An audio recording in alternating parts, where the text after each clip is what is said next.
Well, welcome everybody here. Yes, I can see you all now. First of all, I would like to thank you for being here.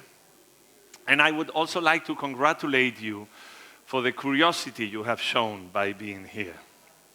Uh, I believe that curiosity is a powerful engine that can really produce um, strong changes in our lives. So what you have here is a great treasure. And this is why I want to congratulate you for that. You are curious, so then you will live longer, probably. I would also like to thank the Esxence organization for inviting me here and giving me the chance to share with you my strategic point of view over the niche perfumery and more precisely over the natural perfumery. So as you will understand later, we are talking about the niche of the niche of the niche. So it's quite niche-y, the whole thing. Probably you will all get by now that here in the fair, although it's about niche perfumery, some of the brands that you will find are not quite niche at the end, but this is another question. Let me introduce myself. I am Ernesto Collado. I'm the CEO and founder of Brava Nariz Smelling Wild, which is a quite particular perfumery brand from Spain. You will understand later on why it's quite particular. My grandfather was a very popular perfumer in the beginning of the 20th century. Sorry, I prefer, this is much better, huh? And it gets us a little bit more in the ambience. So I was saying, my grandfather was a popular perfumer in the beginning of the 20th century, and as you all may know, popular for a perfumer was not really the word in those times. Like many others, my grandfather worked in the shades, but he worked for the most important perfumery and cosmetic brands in Spain. I don't know if any of you know the Maja soaps. They were quite popular outside Spain. Well, my grandfather formulated those line of colognes and soaps. And he formulated some of the bestsellers of the moment. He also had stills and properties all around the countryside in Spain. And he was a very important natural essential oil producer that he sold to France, Germany, and to the USA. So my father wanted me to follow the steps of my grandfather. So he prepared me to become a chemist. But, well, you all know how young people and a 19-year-old kid can be. I had different plans for myself, and I decided to break with this heavy traditional imposition, and I decided to do what could be more painful for my father. You know how teenagers can be. We can be terrible. We still are, I think. And so I decided to do theater. So as you can imagine, that was like a bomb in a Spanish traditional family. And this is what I did. I worked over 20 years as an actor, theater director, and playwright. I had my own company. We toured all around the world. And I gained a high reputation as a contemporary creator in Spain. Even my father was starting to feel proud of me. So I really thought that I could get rid of my heavy familiar tradition. But as you know, life is full of surprises.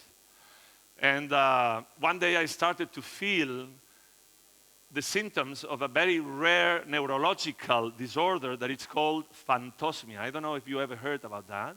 You did. Well, for the ones that you didn't, it's also called olfactory hallucinations. That is that my brain creates a smell that doesn't exist in reality, and I smell that very same smell all the time, everywhere. So in a way, it's a kind of an anosmia, since I can't smell anything else.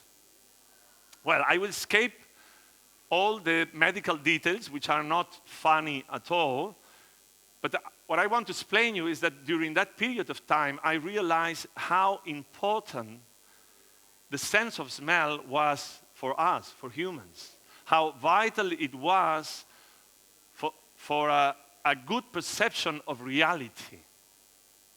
You have to understand that all the aromatic richness and nuances that the daily life can offer to you was suddenly erased from my life.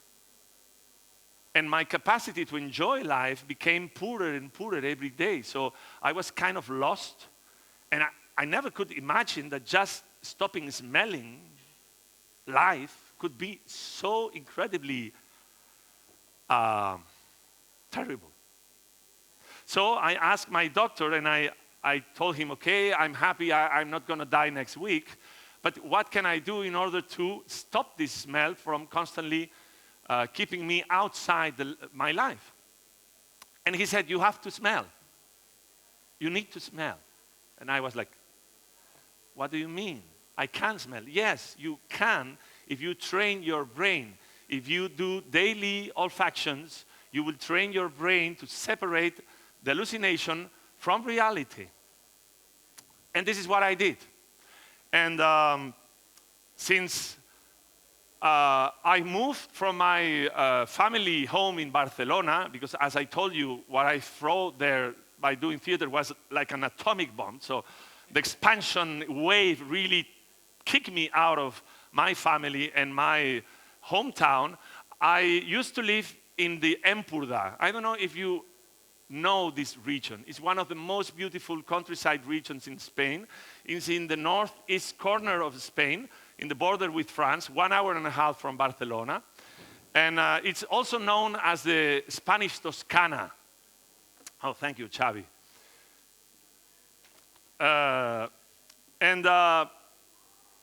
It's a beautiful region because it has an incredible combination of landscapes. In a very tiny space, you have all this variety of landscapes. You have the Pyrenees that die into the Mediterranean Sea. You have the coast, which is incredibly beautiful. You have Cap de Creus.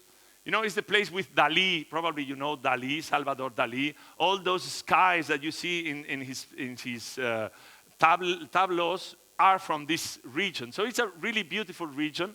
And I lived there for almost 23 years. Hello.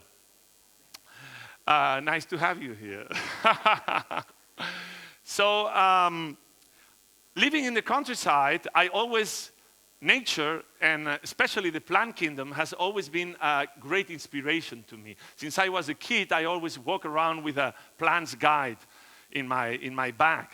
And since I started, as I said, studying chemistry, I always had a strong relationship with scientists, and especially with biologists, botanics. So for me, the plant kingdom has been always a strong inspiration in everything I did. And walking, which I can't do now because they asked me to stay here because of the light, you know, these showtime things. Walking for me has always been the best creative method. Like many other people, many other artists, is like walking how I think better and how I can create better. So what I did is that I started with the things that I found during my walks. And living there in such a beautiful Mediterranean climate, what I found was rosemary, thyme, mastic plants, pine resins, juniper, cypress, rock roses. So plant by plant, I started to recover my sense of smell. Plant by plant, I rediscovered the smell of nature. And I realized how incredibly wonderful was the smell of the landscapes that I loved. So one day, while I was walking, I thought, what if I could capture the aromatic soul of those landscapes that did so much good to me and share it with the people I love? And this is how Brabant Arif started, okay? And this was like 7 years ago, the project. Then I met Xavi, and then we started to build the whole business. He's the businessman, I'm the crazy guy behind it. But he's the brain. So I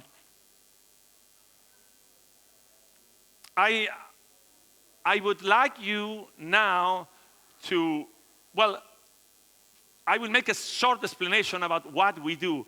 I don't like to consider myself a perfumer. My grandfather was a perfumer, and I have a high respect for this métier, but I'm not. What I do is that I capture the essence of the landscapes that thrills me, the ones that really affects me. And I do it because I think that it can help other people to reconnect with nature in a much intuitive, intimate, and animal way. Because we are nature, although we constantly try to forget it. If you walk around Esxence today, you probably will find many signs of people attempting to forget that they are just animals walking on two legs. Esxence is full of these attempts.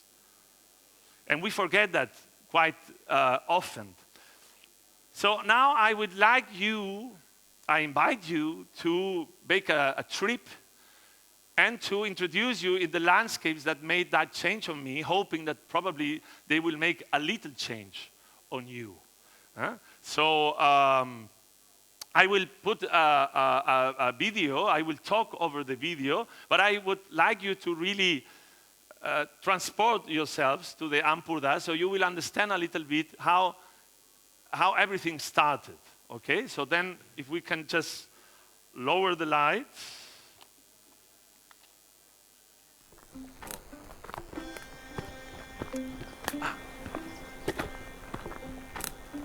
But here I can't. This is better. Oh.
During my walks and plant collection routes, I experienced something that never ceases to amaze me.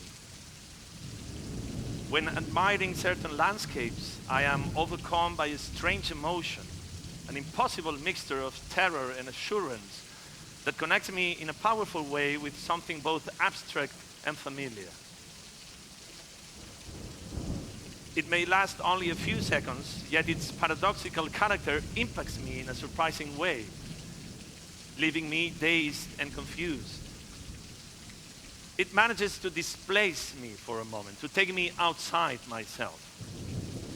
Well, I know it sounds horrible, but I can assure you that it feels very good and leaves a very pleasant feeling. Because there are places in front of which men and women have always experienced fascination, fear, and horror at the same time. We are talking here about the oceans, the volcanoes, the mountains, the forests. Inhospitable and unreachable places that evoke death in a forceful way, that humiliate with its amplitude and immensity, but also they make you discover the wonder of merging with the whole, the pleasure of the sublime. Undoubtedly, some of this happens when we see a beautiful sunset or we contemplate the earth from a high peak. But of all the possible landscapes, the one that most powerfully has managed to scratch my soul and bring me closer to the miracle of the sublime is that of an electrical storm.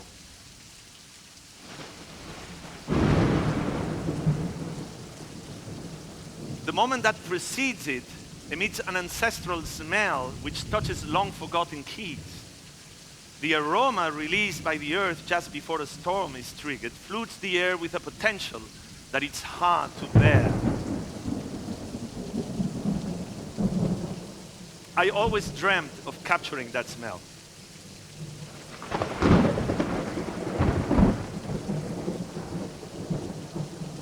In fact, it was the first time I ever thought about capturing the essence of a particular place and moment. And I was a kid then. And now here I am, still trying.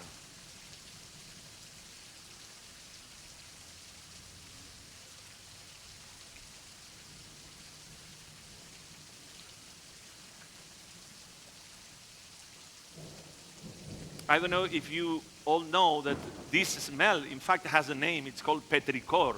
It was named by two geologists, Australian geologists in the 60s, and it's quite interesting. If you want to know about it, ask me later, because it's quite fascinating.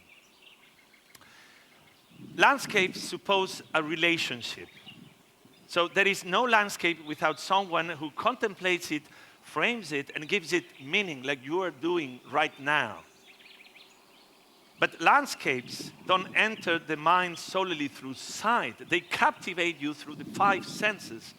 And scents play a very important role. As I said, to contemplate the earth from a high peak undoubtedly brings you closer to the sublime. But if at that moment someone were to pull out a cheap car air freshener, yes, everything would crumble, you know. But what do landscapes smell like?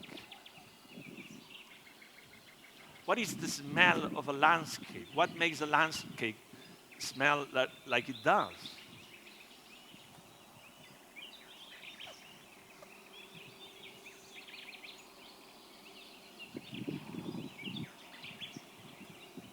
Think about it. What is the smell, for example, of a recondite and forgotten cove in Cap Norfeu?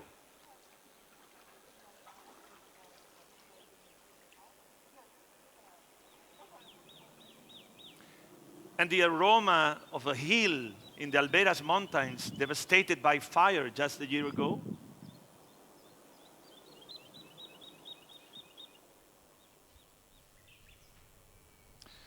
Well, the Empurda, and in fact, any natural landscape, basically smells of plants. Plants in bloom, pollen, decaying wood, flowers. The plant kingdom and its fascinating survival stratagems perfume the air, sending coded messages that we are still very far from understanding. You see, I have no doubts regarding the supremacy of the plant kingdom. They were here before us, and here they will remain once we have become extinct. So their intelligence is evident to me. Being useful is their strategy, and fertility is their vehicle. Now I will explain you why. Plants are not our competitors. In fact, they make our lives easier, causing us no harm whatsoever with their exuberant fertility. You know, a plague of rats or cockroaches would terrify us. An overpopulation of rabbits or wild boars poses a serious problem, especially in the countryside where I live, though I have never met anyone who would feel even slightly disturbed to see 100 hectares of wheat. A pine forest, for example, does not alarm anyone. But there they are, reproducing themselves constantly without any ostentation, yet deliciously scented. Some scientists even dare to argue that we animals were in fact created to aid the development of plants, that we serve them, showering them with carbon dioxide so they can breathe, assisting them in the reproductive process, and fertilizing them later on with our crops. So to think of ourselves as so insignificant yet useful is a very relaxing exercise. So I would like you to relax for a little while and just contemplate nature fertilizing itself.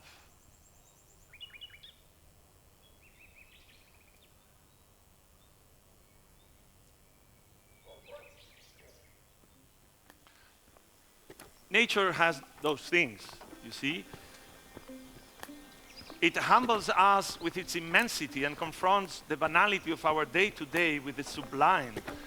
But at the same time, it makes you discover the wonder of being part of something that is beyond ourselves.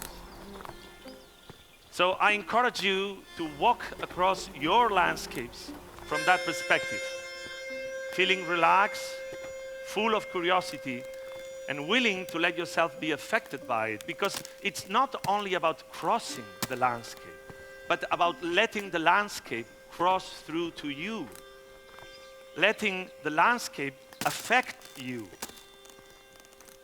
and letting the landscape transform us instead of trying always to transform it.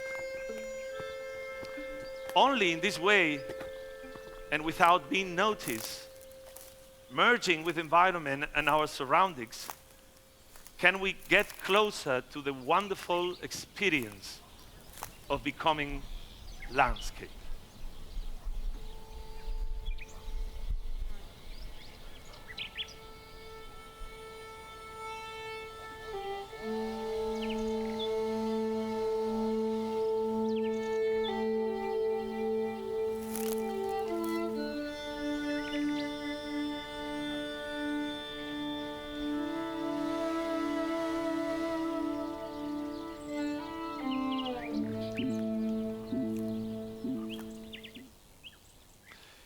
In the meantime, until you get the opportunity to go out there and have a long walk, or you have the opportunity to try our products and to really wear our landscapes, I would like to explain you how we do it, how we capture the essence of the landscapes that we love, because it's not a poetical license, although it may seem very poetical. It's literal. We put our landscapes in a bottle. So, yeah, let me... yeah, the first question that I made to myself when I started to think about harvesting plants in the wild in order to distill them and make perfumes that I could sell was, can I do it without breaking the balance of those landscapes that I want to capture? Is it possible? Or am I going to break the whole equilibrium here? So I contact Sandra Sauramas, who is a very reputed environmental biologist from the Barcelona University and also from the Girona University. And we started working together for 6 months, studying the aromatic flora of the areas that we were going to use as harvesting areas. The result of this field work was the design of a sustainable wild harvesting protocol that is completely unique in Spain, as far as I know, and is this protocol that we use as a guide in order to make all our harvesting actions. It also serves us because every year, we do a monitoring to check if our actions are correct. So in order to maybe change what we do. But time showed us that in fact, not only we break the balance of the spaces, we even help the biodiversity of the place by stopping some invasive plants from growing and helping the local ones to survive. But anyway, this study really made me see that to make perfumes from wild harvested plants, only from wild harvested plants, was impossible, at least in the Ampurdá region. But that was not the case for an olfactory, no. For an olfactory capture, okay? The olfactory capture is what we do before we start formulating. Plants do not behave the same way in their own environment, charged as they are with diversity, collaborating with other plants, with other families, with animals, microorganisms, as they do in a cultivation. This is obvious. We know that, and we think that it makes a big difference. So we still go out there and harvest the plants by surprise, of God, to take the plant in his vitality, in the peak of his activity, in order to capture all its properties and benefits, but also to capture the aromatic soul of that place and time. So the first thing we do is spending time out there, okay? Time is the most important ingredient in everything we do. I know you will always think, yeah, okay, Spanish people, they are the masters in spending time and making the others lose their times. But besides the cliche, really, time is an important thing for us, and you will understand why. First of all, we need quality time. Time to observe, to make a study of the plant families, the densities, the quality of the soil, but also time to contemplate, which is not the same as observing. I don't know if you know the difference, but contemplate implies us. It means that we have to relate with what we are watching. So we also need time to note down all the emotions and sensations that we feel while we are there. And this is very important, and I will explain you later on, because it will be an important part for a later process. Also, a concrete landscape doesn't smell the same way in winter that does in summer and in autumn. This is clear and obvious, but it also doesn't smell the same first time in the morning, at noon, or late in the evening. So again, time. In order to really understand what's the aromatic soul of a place, we need a whole year cycle. And only then, when we really think that we know what is the perfect moment of the day and of the year to harvest, then we start the harvesting process, the wild harvesting process. This is the thing that resembles the most to a formulating in the whole olfactory capture process, okay? It's the moment where we choose what goes in and what goes out. We do this with our hands, with most respect for the environment, as I told you, following this sustainable wild harvesting protocol. And I always like to say that, that we formulate with our hands. Now I have to stop a little bit and explain you what I mean. Look, I have this friend of mine, it's an Italian, very important contemporary theater maker. He's called Piero Steiner. He's from Milano, in fact. But he lived in New York, Amsterdam, and now he's living in Barcelona. And he came with me for one of these harvesting walks. And suddenly he told me, hey, ma Ernesto, che cosa è questo formulate con le mani? Che cazzo è questo?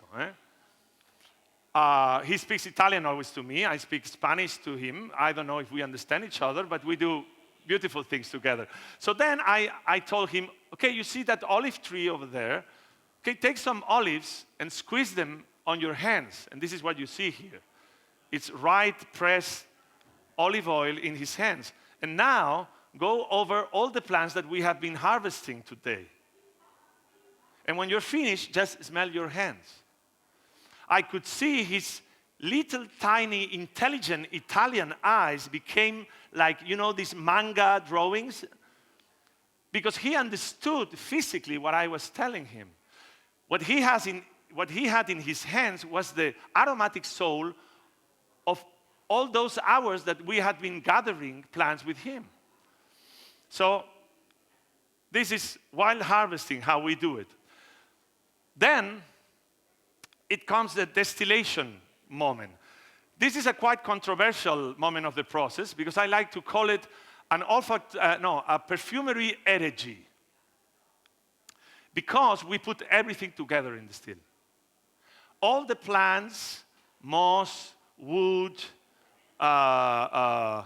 even mushrooms, we put them together in the still. The reason why we do that is because there is nothing more monstrous in nature than isolation. There is nothing more monstrous in nature than a single tree. This can only be done by men. You know, in order to study things, we tend to isolate things. We tend to separate it from its habitat because we want to simplify things. In fact, synthetic essential oils, which are not worse or better than the natural ones, but what is true is that they are more simple. And life is extremely complex, and especially nature is deliciously complex. And so we are, although we try all the time not to look like we are complex, and we try to look not normal, we are incredibly complex and not normal. So distillation is very important, and we do it in a very, like here, for example, you find these rock roses, you have laurel, rosemary, Spanish lavender, there is a little bit of lobularia marina, okay? Everything goes together. Okay, then comes the elaboration. We do it in a very special way. It's like any other former eau de parfum, where we use alcohol, water, and essence. The alcohol we use is always from tinctures. So tinctures from wild harvested plants. We don't use neutral alcohol. The essence is the result of the distillation, and the water we use is the hydrolytes from the distillation. So the result, it's important that you understand that it's completely unrepeatable. There is no intervention from our side in this result. The only one is deciding what tinctures I will do. Okay, for this one I will use rosemary tincture because probably it was the plant that was more common in that area. You know, this is the only thing. But this is unrepeatable, impossible to reproduce. And then with this, wow. Okay, with this olfactory capture in my hand, what we do is we go back to the field and we compare it. So again, time. We smell, we compare with what we have done, and again, like I said before, we compare it with the notations about the sensations and emotions that this landscape provoked to us, and we share it and compare it with what we have done. And if we are not satisfied, the whole process starts again. So while harvesting, distillation, elaboration, and testing, comparison. And this can go on for 10 times, 13 times, even 20 times, until we really feel that we capture the soul, the aromatic soul of the place. And then is what we have, what we call the aromatic literal reference. And only then we start formulating. So after 1 year, we start the formulation. And the formulation, of course, takes time because it's really hard to reproduce and to fix in a formula what nature and chance can easily do. So again, a lot of time. So then with our aromatical literal reference, always using natural essential oil from the plants, only from the plants that grow naturally in that place, we formulate our perfumes that end up in the family that we call the landscape scents family, okay? But not satisfied with that, with the aromatic literal reference that we find very interesting, we do something else. Another family that is called Camille. Camille means road, trail, track. So every Camille has only the plants that we find during one walk that day, in that place. I always invite artist friends or scientists, even cooks, Huh? The last camis we did was one of the most famous cooks in the world with flowers. So every camis not only encloses a place and a time, but also the experience shared and lived during that day. So every artist always has like a feedback, gives a feedback on this experience, and then you can check this on the internet. In the case of this cook, for example, she's going to design a menu that is going to be done the 24th of May. You are invited to come to the Ampurda. And so we do all these kind of things. Okay, and then we have the Esxence family, which is a completely weird thing. It's my creation space, and I will skip this thing. It's important for you to understand that apart from our products, we also organize exclusive experiences, walks, guided walks, and workshops in order to really incentivize people's curiosity about the smell of nature, and in fact about the smell of life. Huh? This is very, very important for us because as you have seen, there is no secret about what we do. I believe that it's important that we can share and explain what we do in order to open the perfumery process to the people and to improve our olfactory culture, to really motivate people to start smelling things. Okay, so now you know what we do and how we do it, but probably where you are thinking by now, okay, why? If you don't, sometimes I do. Why do we do this? Why we spend so much of our time and dedication capturing the smell of landscapes? The answer, like always, is not simple. I don't like simple answers. I don't believe them. But I will try to be as simple as I can. Landscapes shape us and sculpt us. It's an intimate relationship that feeds back. We transform the landscape, and the landscape transforms us. And to forget that is to omit a vital part of us. In our Occidental culture, in the welfare societies, the sense of smell has been relegated to forgetfulness. In our attempt as a species to become superior and to become more rational, in our obsession of running away from our animal condition, the sense of smell, with all its passionate and primitive charge, is kind of annoying. You know, it's like an obstacle for our goal. So as a result of this constant social denial, we don't know what life smells like anymore. We have no idea about what is the smell of life. And our olfactory culture is becoming poorer and poorer, although we are constantly surrounded by made-up fragrances that perfume private and public places. So for us, it's not only about perfuming ourselves, but about a completely different olfactory experience. It's about really opening your mind to a different culture. I have to say that most of you must think that, and probably you don't doubt it, that perfumery making is an art. I'm quite surprised here in Esxence that it's still an issue. The people is still questioning, and many talks here, the question is perfume making an art? For me, there is no doubt. Like Catherine said the other day, and I have to tell you that it was a beautiful talk, art is a way of translating. And perfume, of course, is a vehicle, is one of the many vehicles that we have to translate these feelings and to try to understand the world. So, but in order to appreciate this art, we need to have a base knowledge. And this knowledge has to be based in experience and practice. There's no use to read many essays and books, because as you all know, the sense of smell, it's connected with the limbic system, so it's about emotions. I don't think you learn all what you feel about reading and assisting to lectures. You need to go through it. You need to pass it through your body. And this is the only way we can learn. So my advice to all of you would be, go out there and start smelling real life. And this is what we do in Brava Nariz. We try to really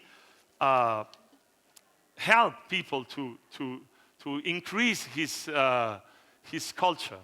Now here there are some, I will escape this. We have what? No, it's okay. Okay, well, I love this quotation. It's from José Ortega y Gasset. I don't know if you know him. He's a great Spanish philosopher. And I found it really beautiful, the way he just expresses what I just been telling you for 40 minutes or 35 minutes. Landscapes have created the best half of my soul. And this is true for many of you, although you probably don't know it or don't realize it. This other quotation, I find it very shocking and interesting, especially because it shouldn't be so shocking. It should be obvious and easy to understand. And well, now it's coming. I don't know if you know Hildegard von Bingen. You know her? Like many other incredible women in history, she was the first sexologist in the 12th century. She was an abbess, the headmaster of an abbey. She was a mystic, a scientist, the first woman ever to write a piece of music, and nobody knows about her. Well, Hildegard von Bingen, I recommend you to read about, he has a description about a female orgasm. It's one of the most beautiful things you will ever read about it. Write it by a monk. A monk? No, a nun. A nun. So, for the ones who don't understand French, it says, the eyes are the paths of man. The nose is its comprehension. And I found it really, really interesting. And I will skip this one, although it's from Thoreau, a nice free thinker and walker. If you want, you can read it. Because it's a little bit what we try to do with our products. We would like that people would smell exactly like the landscape that really build them. You know, it would be a really nice way to really get to know somebody. But anyway, I escaped this one. I just want to tell you that our motto, just to finish, in Brahma Nariz is smelling wild. This can be understood in two ways.